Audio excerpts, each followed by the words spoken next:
This is a program that is based around the Rudin Prize. And if you don't know what the Rudin Prize is, this is our 4th incarnation. And we have 4 nominators around the world. And every year it's different. Our nominators this year, Cindy Sherman from the United States, Trine Sondergaard from Denmark. In London, though he is Israeli, Ori Gersh. And who am I forgetting? And Daoud Bey, Chicago and certified genius.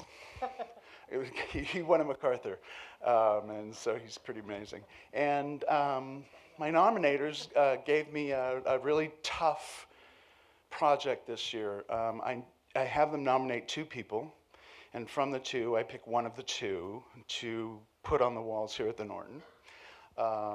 And from that group, one of them is awarded by Beth Rudin, who actually started this whole project as I walked in the door as a curator here at the Norton 8 years ago.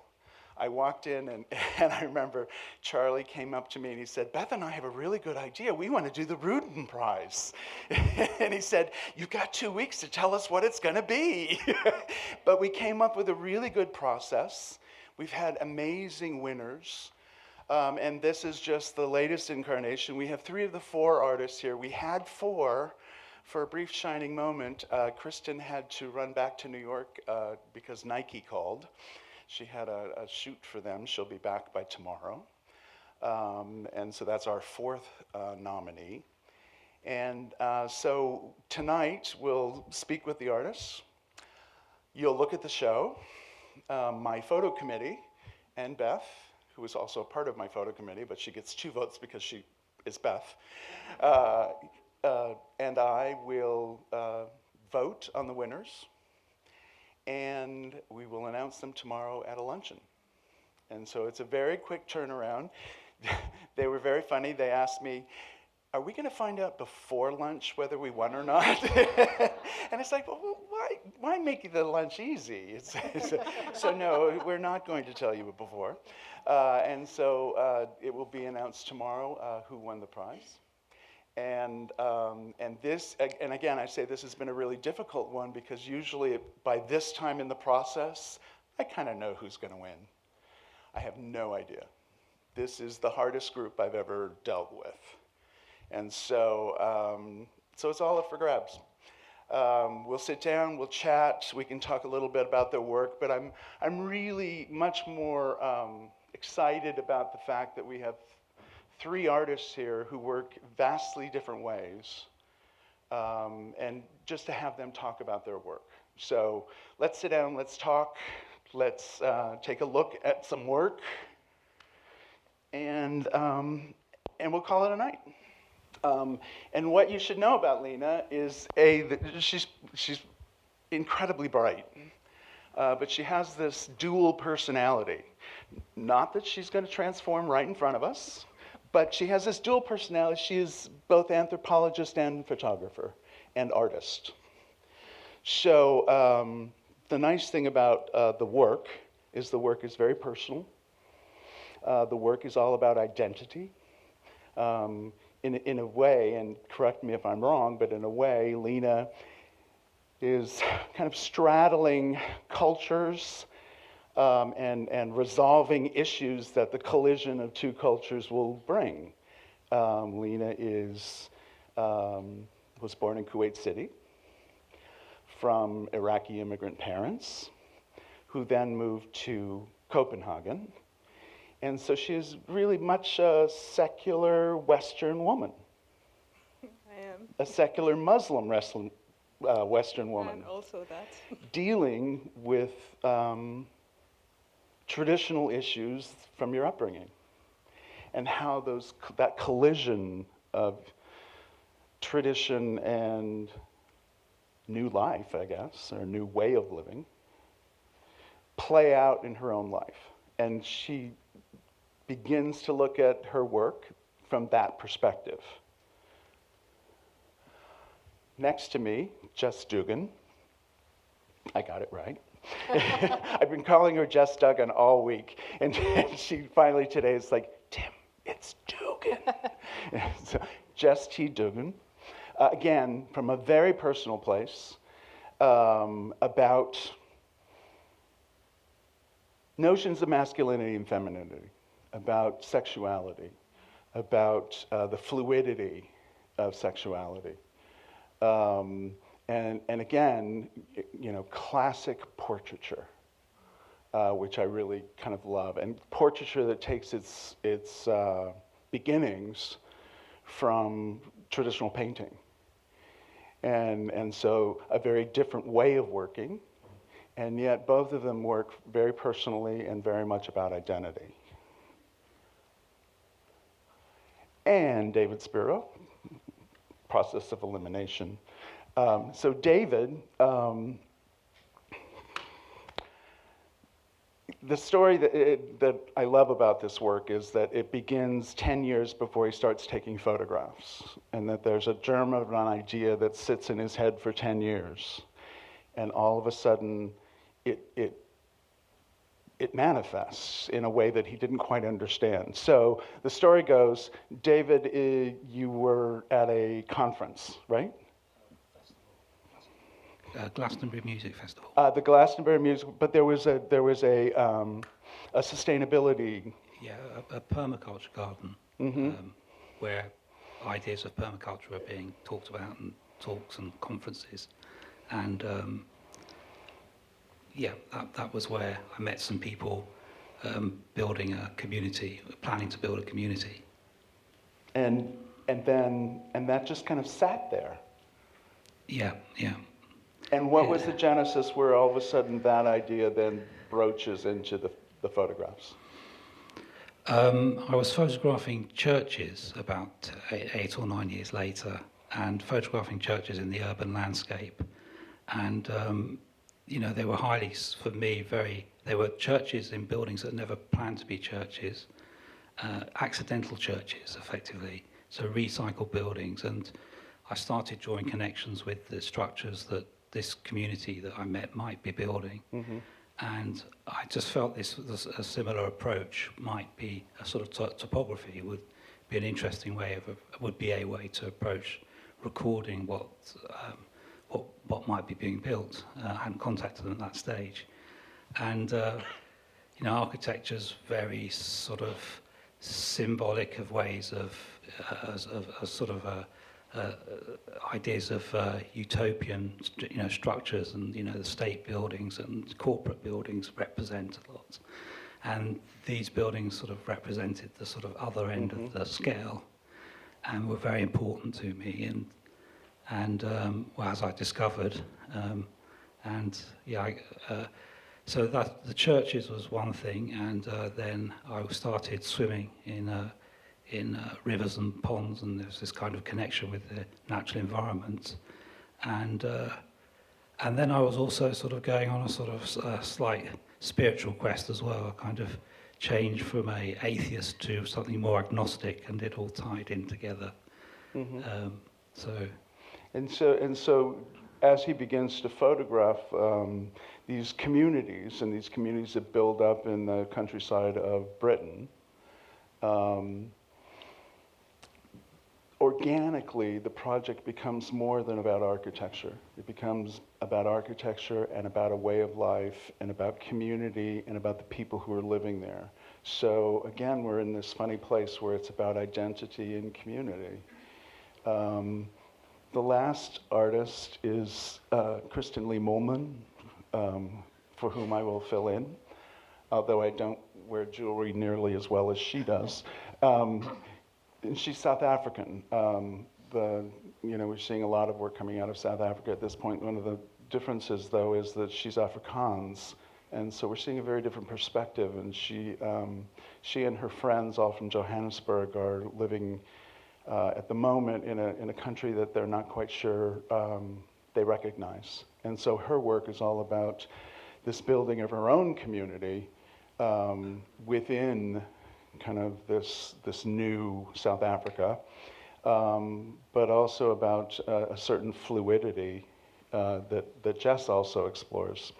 So those are really our 4 finalists for the Rudin Prize. But what I want to get further into talking to each one of them, but only because you're closest. I will say it's like, just talk a little bit how your love of portraiture begins and where it takes off into this project. Sure, yeah. I just want to say a quick thank you to Tim and everyone involved in bringing me here. I'm thrilled to be here, thrilled to be with you all. So well, that's excited. because you're from St. Louis. Are we nice? I'm not really from St. Louis, I have to clarify. I live there currently. Anyway, looking forward to meeting everyone. So I grew up in Arkansas, looking exactly like this. And from the time that I was really small, I grew up with this heightened awareness around gender and sexuality because the way that I feel comfortable in the world was never an easy option. And so that really informs my work. A lot of my work comes from a highly personal place. And when I was coming out as a teenager, again, I didn't see people who looked like me in the culture. So my work, in some primal form, comes from this desire to create representations of my community and my own experiences and people who look like me. So that's an incredibly powerful driving force for me. When I first came to work in photography as a teenager, I was immediately drawn to portraiture. And for me, it was because it was this vehicle through which I could connect with other people on an incredibly intimate level while also making work that communicated something I wanted to communicate. So I've had kind of tunnel vision on making portraits since I began. And the works here, oh, sorry. And who did you study with?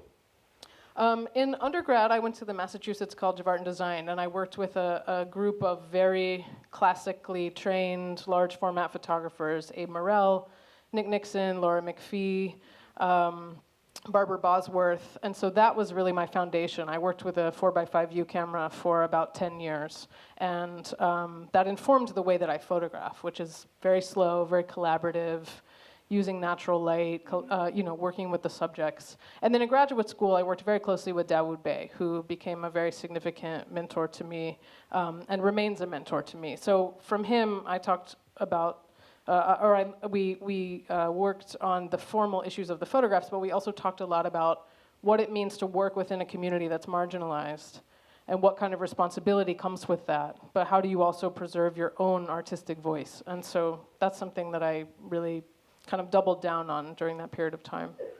What's interesting about your photographs is they're very intense. There's nothing casual. I mean, I want to see a grin, or there are these intense stares directly into the lens. And is that a purposeful after-the-fact choice or during the process? Yeah, it's very intentional. I mean, I'm always seeking a moment of heightened intensity where the viewer goes beyond the surface of the subject. I'm seeking this heightened emotional moment or psychological moment. And so the way that I work sort of creates this environment in which that can happen. Mm-hmm. It's very quiet, I spend a lot of time, there's a lot of discussion. But with the eye contact specifically, that's always been something that I've employed consciously because I want to give some of the power back to the subjects and let them present themselves in a way that they want to be seen. But I also really want to activate the viewing experience for the people seeing the photographs. I want them to be in a relationship with that person and to think about how do they feel in that relationship, how do they, what assumptions are they making about that person, what assumptions do they have about themselves. And so I really want the experience of viewing the work to be very active. And I find that the eye contact really forces you to engage. You can't really passively walk past the portraits without looking. And there's, if you look at the kind of chronology of the portraits that we have on the wall, there's a real palpable shift in how you use light. In the earlier ones seem to be just a wash, a neutral light, and yet the later ones are much more emotional. What happened? What happened? What happened? So the work in the show's from a project called Every Breath We Drew that I've been working on since 2011. So it's a fairly long-term portrait project. So part of what happened is that in the earlier work, I would usually go to people's homes, personal spaces. I was photographing a lot in bedrooms, but I was seeking out a kind of even, natural light. And I loved that light quality. But at a certain point in the project, I felt that I had, reached a certain level of mastery in making portraiture. And one way to throw a wrench in my own process was to start photographing and very quickly changing light. So I started photographing at sunrise and sunset. I started seeking out really intense light, even in the interiors, like in the portrait of Jess in the show. So part of it was just challenging myself to keep growing as a photographer, but another part of it is that I'm interested in the ephemeral nature of that kind of lighting, and I'm really seeking photographs that are increasingly charged and psychological. And for me, the light is a way to pursue that. And I mean, obviously, we're seeing the photographs in which that light actually does exactly what you want it to do. Mm-hmm. Are there certain people that you photograph where that light just never worked?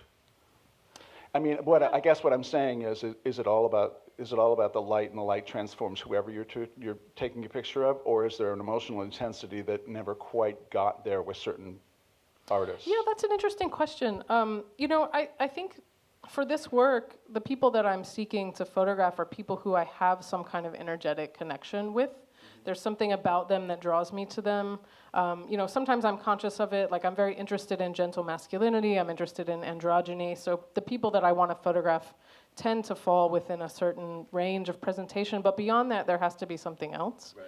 And so I think for the portraits to work, there has to be that connection. And then you can lay this intense light on top of it, and it goes further.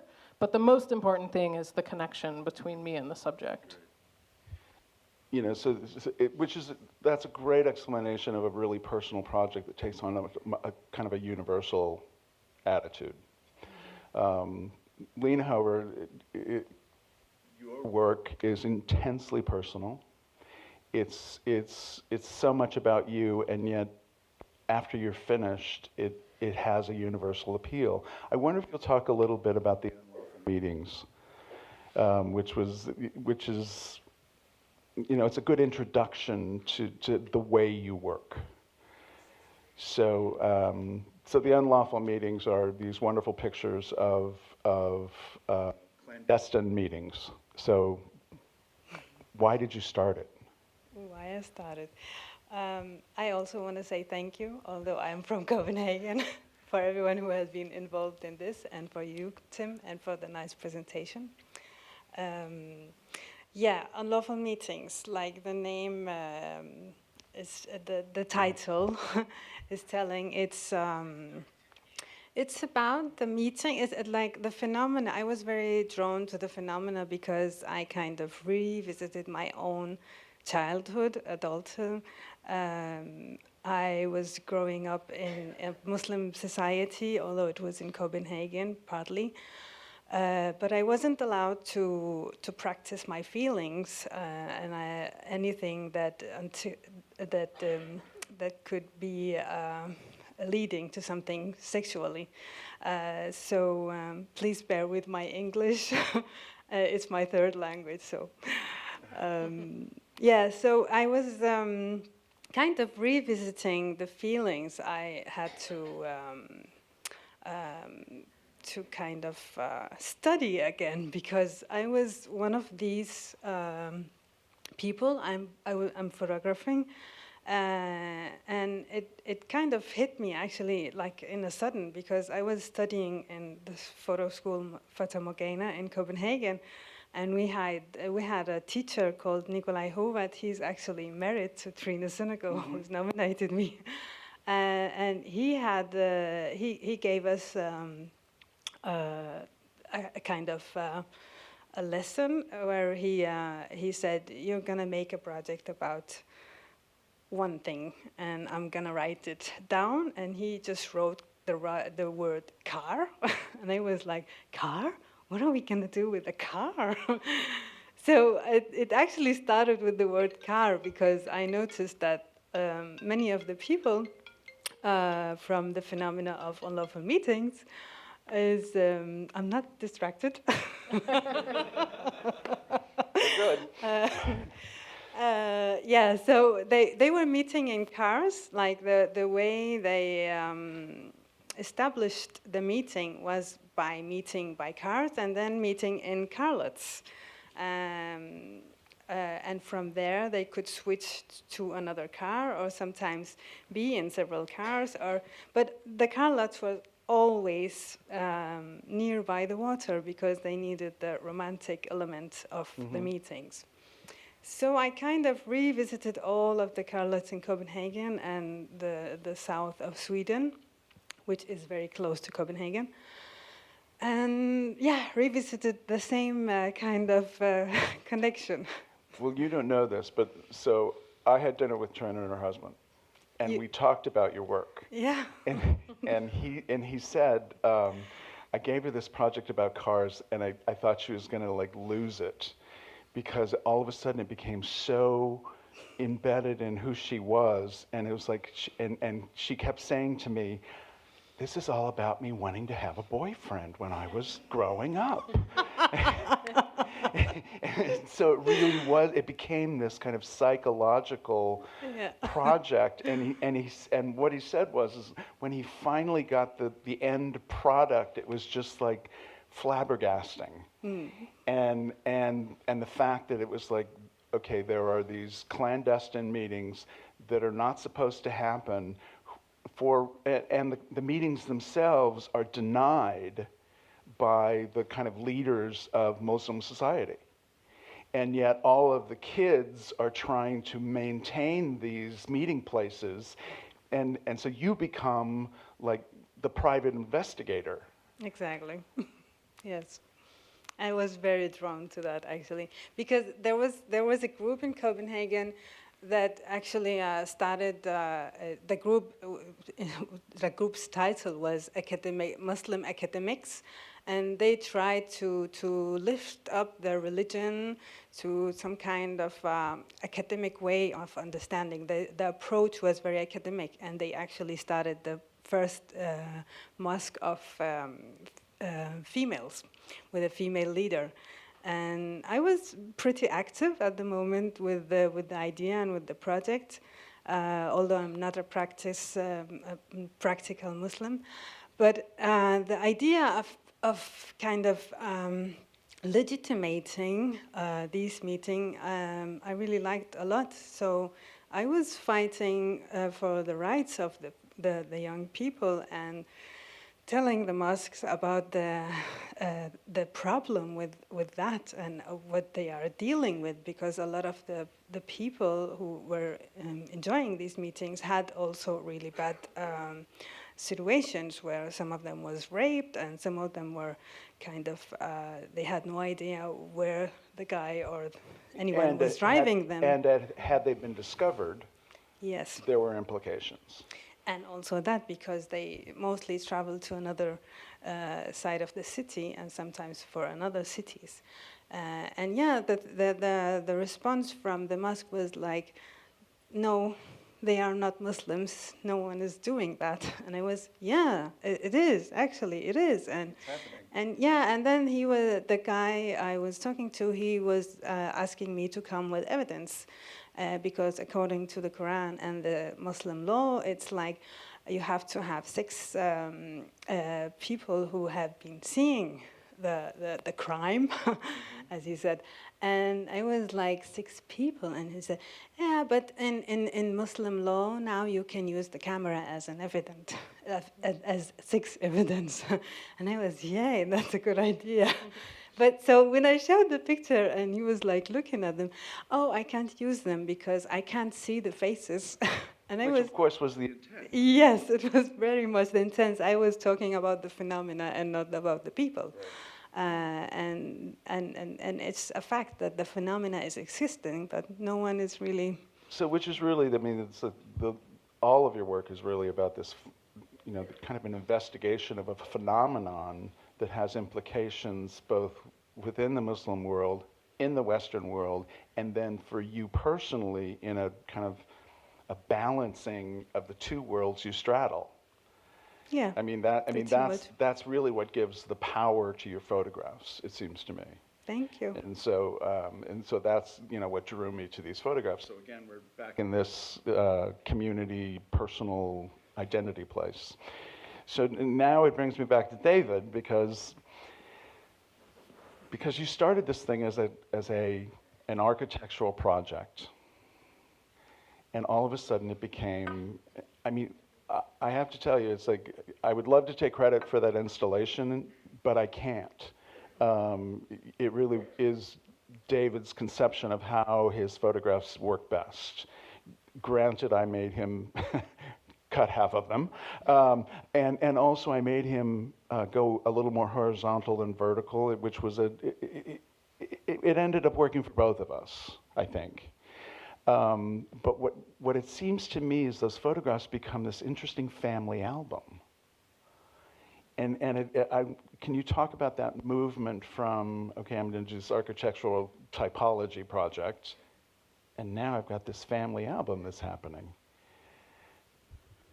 Well, I slowly got to know people and got to know everyone very well, and quite soon I kind of, I realised that it would be nice to take, if people were interested, almost as a sideline to the work, you know, as a gift, community portraits, and everyone was very responsive to it, and we did it, and everyone enjoyed it, and then we did another one a couple of years later, and a couple of years after that, and you know, they sort of go over 10, 12 years in some cases, and that's been a very, very nice part of the work, and you know, it became much more personal, and it becomes a record of, you know, people moving in and out of the community, the changes, and in one community where there's quite a lot of turnover, you know, people have said to me that the pictures are on the kitchen wall, at the back of the kitchen, and they, you know, people say that it really gives them a sense of the history of the place, which is, I had no idea that would, you know, happen. That's, you know, it's very nice,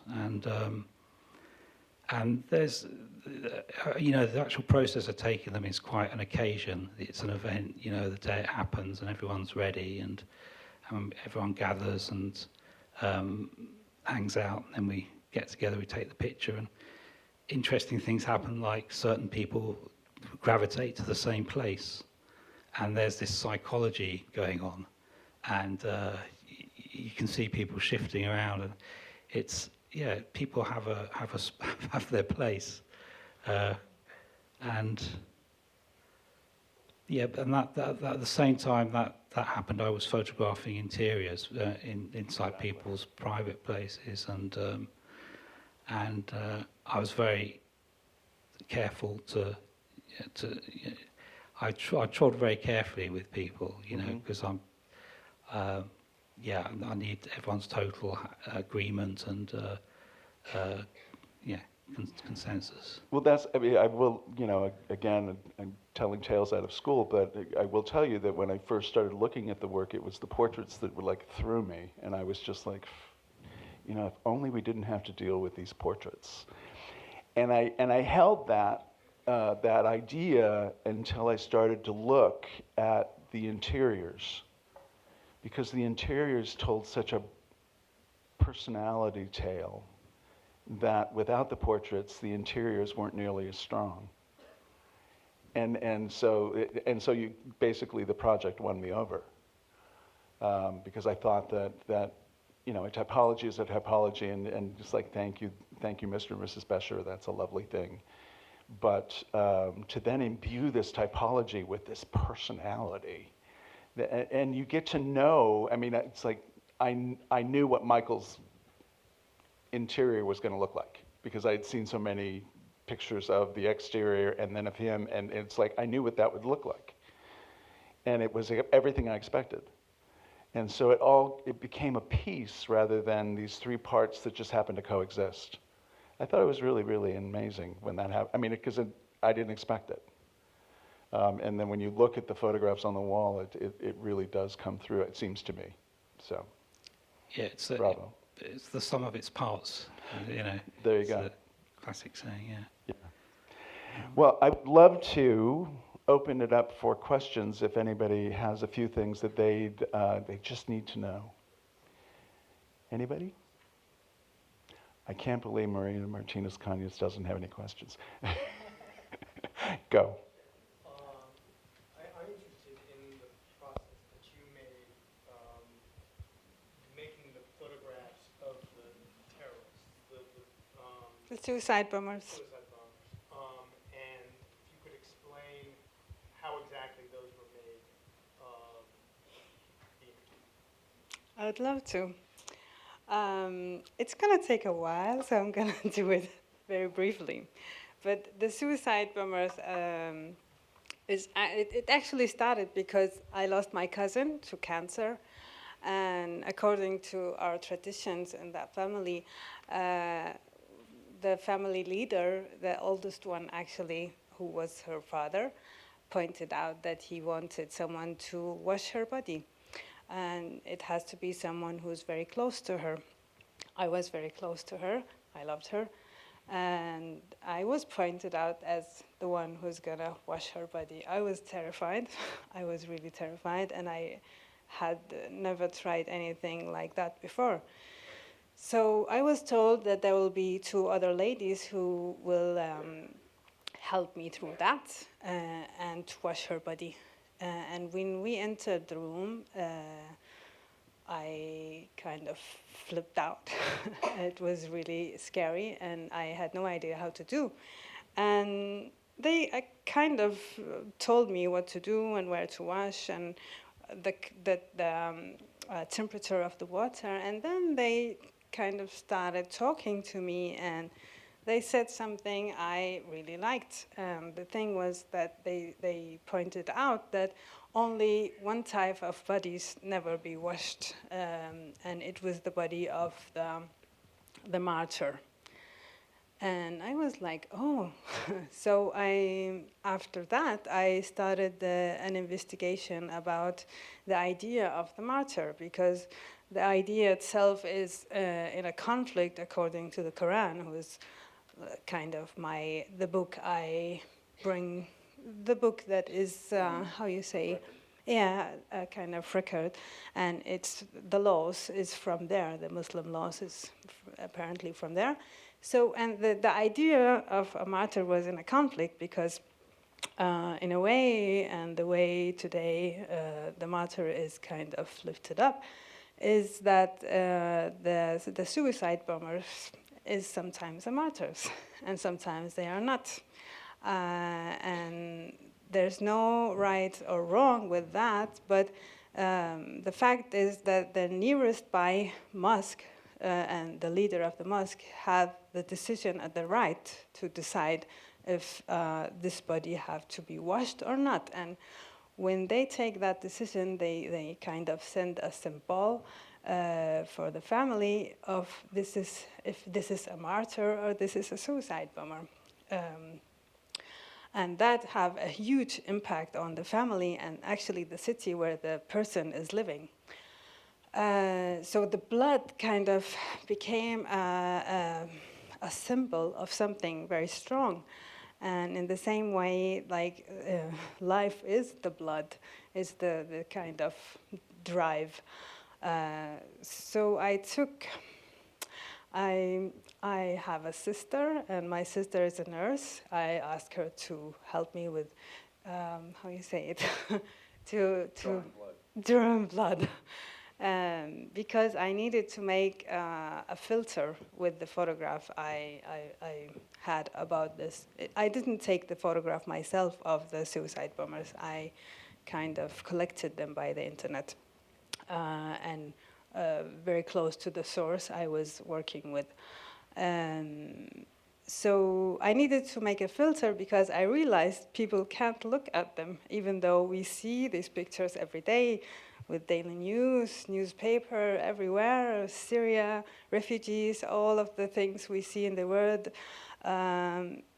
Even though we kind of, our eyes were used to see these images, in the same way it was too terrible and too much. So the blood filter kind of made an aesthetics about the dead people.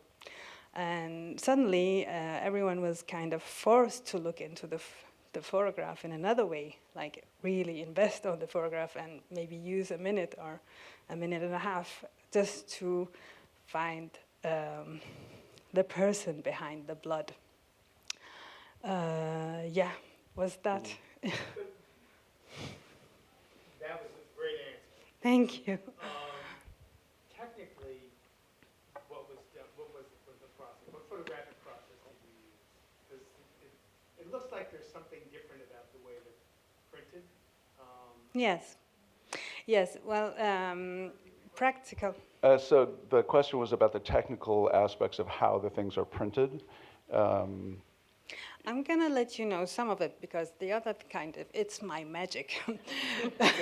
But some of it, like I put a photograph in a pool of blood, a small pool of blood, and I photograph it actually from upside, leading a little bit of light into it from the sides. And yeah, well, So, I yeah, mean, and you kind of, maybe you realize that there some of them are red and some of them are more dark. It's because of the ink is spreading with the, kind of connecting with the blood, and it becomes darker and darker.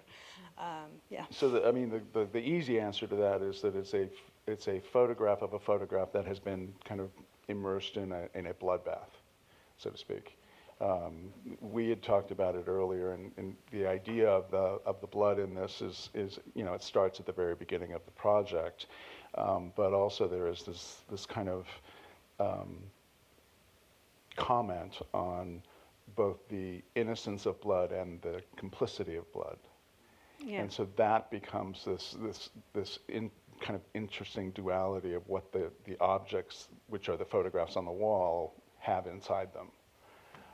And then also brings it back to this very personalized level for Lina. And I'm sorry. Thank if you, I'm Tim. No, it's misquoting, really you know, helpful. I just, you know, because I know, Yeah. you know. No, it's really nice. we've I been wish I through could this, say that so. in Danish. I will be much better. You can say anything in Danish and it'd be much better. You know, it just sounds good. But thank you. It was Yeah. really, yeah. It's Anybody very else? exact. Sir, all the way in the back. Okay, I got a big voice, so maybe you can hear me. Again, it's a question for you. I lived in the Arab world for about 10 years, and the things you're talking about among Muslim youth in the West, I saw very clearly even there. There's a way that the kids are very secretive. They find like cars and parties and things like that. A little bit like here, but kind of more. The first time I noticed was in Jordan. I was teaching near the university, and I would walk from the bus to the place I was teaching. Every single alley I would look down, there were couples making out. I mean, every single one. And it's funny because people here, when I would tell them that, would Yeah. think, oh no, I didn't think they were allowed to do that. And I can't wait to see the photographs because it will bring back memories, and it's kind of an interesting thing. Thank you. Yeah. It's amazing. Like, we're still humans. Yeah. Maria. This is for JESST. You talked about the intensity that you want to create when you're taking a photograph. We know that photography has the ability to record the traits of that person in front of you. How much it is or would be for you as a photographer, as an artist, that identity and that intensity of the person in front of you will be able to be documented from the light of that makes a photographic image? Yeah, that's a really wonderful question. Thank you so much. You know, I think for me, the identity of the person is really key. It's very important, particularly in some of my projects that are more explicitly about LGBTQ communities or more explicitly documentary.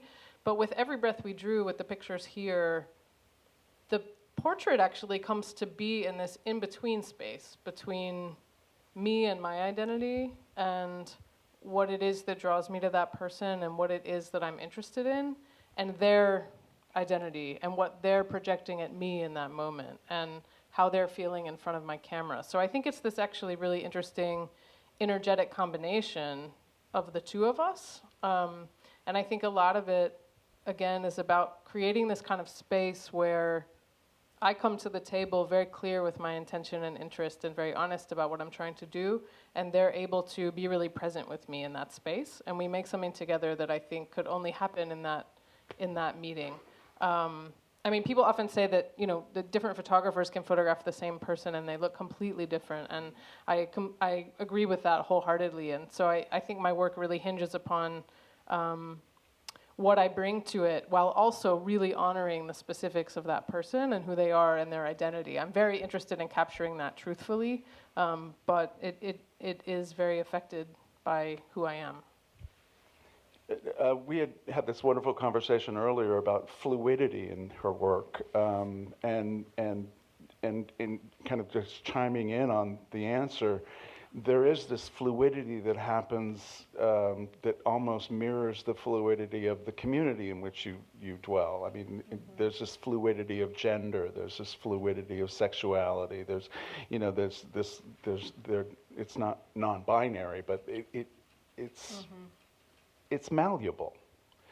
And then it's very funny to me when I look at Jess's portraits that there seems to be this fluidity that happens between the two of you that marks the both of you. Because even though all of your photographs may have a mark that says, oh, that's a Jess, you know, there is this funny thing that happens when the subject actually imprints you. Do you feel that? Yeah, that's an interesting question. Definitely. I mean, you know, I think I'm just thinking about the self-portraits in the work. So in this project, there are some literal self-portraits, and those are important to me because I want to show that I'm part of the community that I'm working within. I want to share my own gender and sexuality. So that piece is there. But in a way, I think of the project as a whole as a larger extended self-portrait because there's so much of myself even in just who I choose to photograph and who I can connect with. That's a pretty important piece. That's funny. That's very Jack Pearson. Yeah. Right? That's true, yeah. And I think Dawood as well. Well, and yeah, Yeah.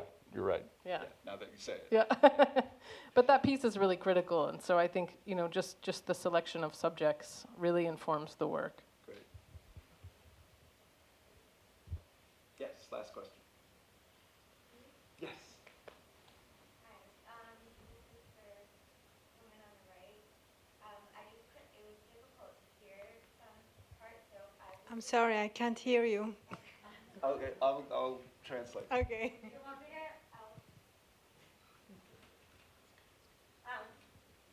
It was just hard to hear.